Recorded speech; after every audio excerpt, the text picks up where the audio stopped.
You'll know some things about me if you read the book called Alvin Ho, Allergic to Girls, School, and Other Scary Things. But you won't know all about me, so that is why there is now the second book. In case you missed it, my name is Alvin Ho. I was born scared and I am still scared.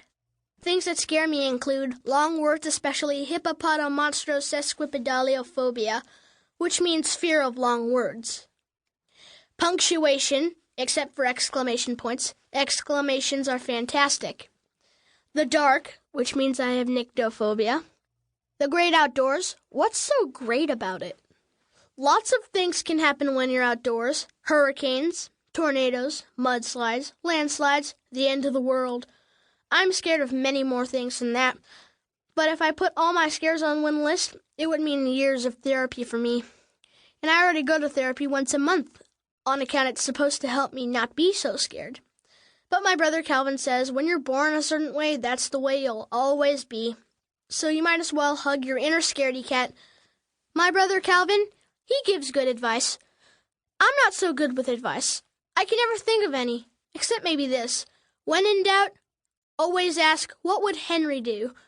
Henry is Henry David Thoreau. He's a dead author, which is really creepy. But he is also our school hero, which is not so creepy.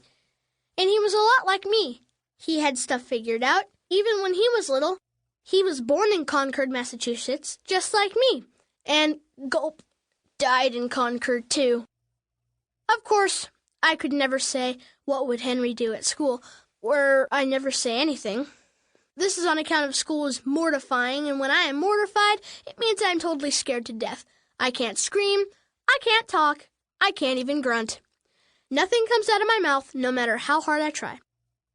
Having a lot in common with Henry can be very useful. For example, we learned in music class today that Henry played the flute, and whenever he played, a mouse would come to listen, and Henry would feed it with the extra pieces of cheese he kept in his pocket. My brother has a flute, I told the gang on the bus after school. He rented it for lessons, and we have cheese in the refrigerator. Let's go, said Pinky. So when the bus stopped at the end of my driveway, the gang followed me to my house. Usually, it's tricky business getting them to play with me unless it's Pinky's idea. Pinky is the biggest boy and leader of the gang. No one plays with me unless Pinky does. Except for Flea. Flea plays with me no matter what. But the problem with Flea is that she's a girl, and girls are annoying. Fortunately, my mom was at work, and my gung-gung, who comes to watch us after school, was fast asleep on the sofa. So I left the gang in the kitchen and tiptoed past the sofa to fetch Calvin's flute from the top of the piano where he had put it for safekeeping. No problem. The only problem was Annie Belly. She's 4, she's my sister, and she's wide awake, following me everywhere and getting in my way as usual. That's Calvin's, said Annie Belly. I stopped. I pretended I didn't see Annie Belly, but it's hard not to see her. She's like a stoplight in the middle of my life, and there's just no avoiding her. I can't go anywhere without going past her or taking her with me if I'm in a hurry. But Calvin's practicing his karate moves at Stevie's house, I said, and I need his flute for a little experiment. What experiment? Asked Annie Belly. Well, you live in Concord, Massachusetts, don't you? I asked. Annie Belly nodded. You believe in Henry David Thoreau, don't you? Annie Belly nodded again. Well, then if you keep quiet, I said, I'll let you watch. So Annie Belly kept quiet. First, I put Calvin's flute together. Then I went back into the kitchen where the gang was waiting and looked for some cheese. Actually, there was quite a lot of cheese, all chopped up and zipped into a little plastic bag. It was very yummy.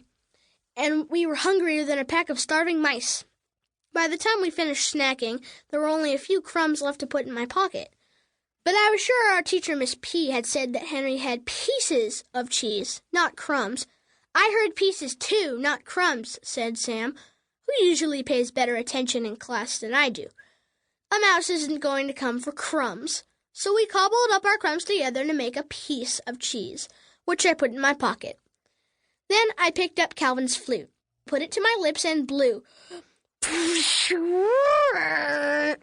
It sounded like a sick worm blowing its nose, so I blew again, harder. Let me try, said Pinky, snatching the flute and pieces of cobbled cheese from my pocket. He sounded worse than I did.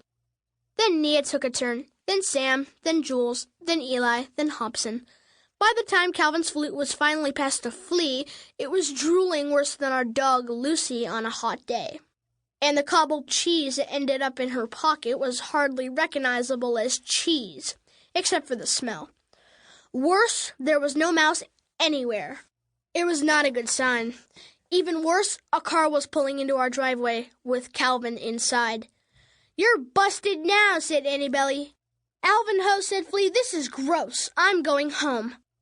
Then Flea handed me the flute, picked up her backpack, and marched off just like that. If there's anything good about Flea, it's this. She knows when to call it quits. But the gang did not. "The problem is that we need to be outside in the woods," said Nia, who can figure out things like a detective. Henry took his flute on his walks in the woods, where there are not only mice, but chipmunks and squirrels and bats. That's how Henry did it. "Who's coming to Walden Woods with me?" asked Pinky. No one moved. No one said a word.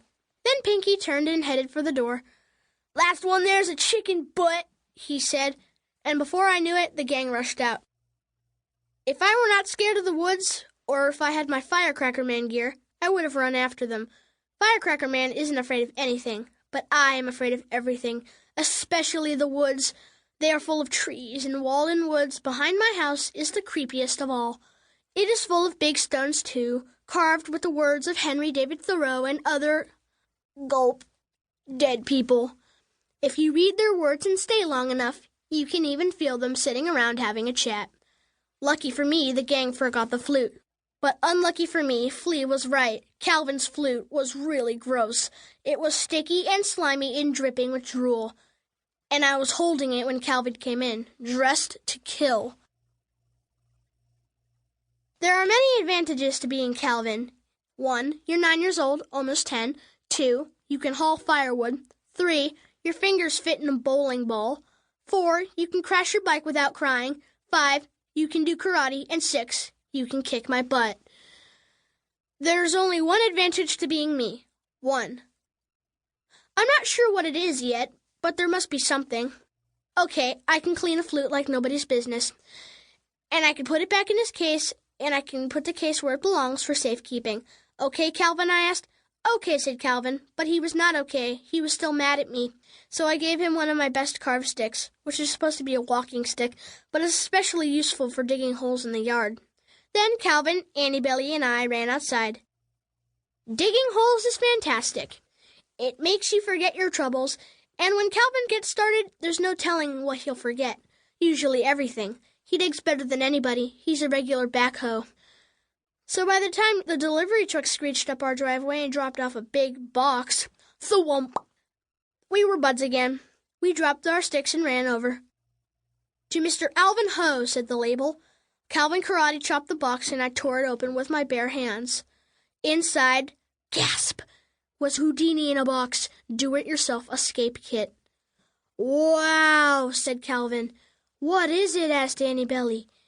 "It's," said Calvin, "it's..." Then Calvin said nothing. I said nothing. What do you say when the best thing that's ever happened to you just dropped in your driveway?